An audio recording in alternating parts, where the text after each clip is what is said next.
খুলছে না পুরনো জিনিস।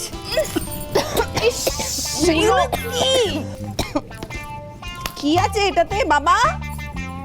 এগুলো হচ্ছে অমূল্য সম্পদ, ও তুমি বুঝবে না। এগুলো হচ্ছে স্মৃতি, সোনা দানার চেয়েও বেশি মূল্যবান।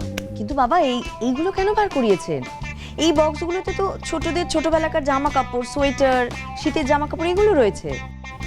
এই তো, এটা তো শ্রীয়ের, আর ওইটা সৌকর্যের। ওমা তাই? কি মিষ্টি মা! ওই অত লম্বা লোকটা এইটুকু ছিল? ওমা পেখম, তুই তুই তো সকাল সকাল অফিসে বেরিয়েছিলিস, ফিরে এলি যে এত তাড়াতাড়ি? এই তোর শরীর টরীর ঠিক আছে তো? এরকম কি ব্যাপার, এত তাড়াতাড়ি তুমি অফিস থেকে চলে এলে? কোনো সমস্যা? আমার চাকরিটা নেই আবির। হ্যাঁ,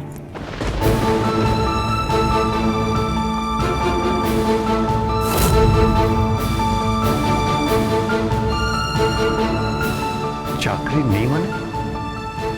বেগম কি সমস্যা হচ্ছে একটু পরিষ্কার করে বলো। আমাকে রিজাইন করতে বাধ্য করা হয়েছে। রিজাইন করতে বাধ্য করেছে মানে? না মানে এটা কি ধরনের জুলুম? ছোট ভাই চল তো, ওই নিউজ আজকে লোকটাকে না দেখে নেবো। তুইও চল। মা, পেখমকে নিয়ে আজকাল একটু বেশি বাড়াবাড়ি হচ্ছে না? না মানে তোমার ছেলে স্যাম, ও তো ইনভলভ হয়ে পড়ছে। এমনটা কেন করলো ওরা বোধহয়? এটা কি ওই রনের জন্যে? দাদু, কারণ যেটাই হোক, যে কোনো এমপ্লয়ার তার এমপ্লয়কে উইথাউট নোটিস এভাবে কাজ থেকে বার করতে পারে না। আরে ওই জন্যই তো বলছি সময় নষ্ট না করে ওই অফিসটাতে চ। না না স্যাম, কোনো দরকার নেই। যাদের মানসিকতা এতটা নীচ, যারা দোষীকে ভয় পেয়ে আমার উপর আঙুল তুলতে পারে, সে জায়গায় কাজ করে কোনো লাভ নেই। না কাজ করাই ভালো। যাক, যা হয়েছে ভালোই হয়েছে। বাড়ির বউয়ের এরকম সাংবাদিকতার কাজ আমার খুব একটা পছন্দও ছিল না। যথেষ্ট ঝক্কির কাজ আর যথেষ্ট বিপজ্জনক। হ্যাঁ, আর ঝামেলা তো বটেই।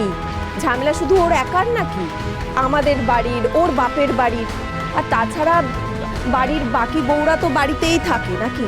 তুমিও থাকবে, অসুবিধার কি আছে? পেখম জার্নালিজম কতটা ভালোবাসে সেটা আমি জানি। ও বাড়িতে বসে গেলে কাজ না করলে তো ভালো থাকবে না। কি করি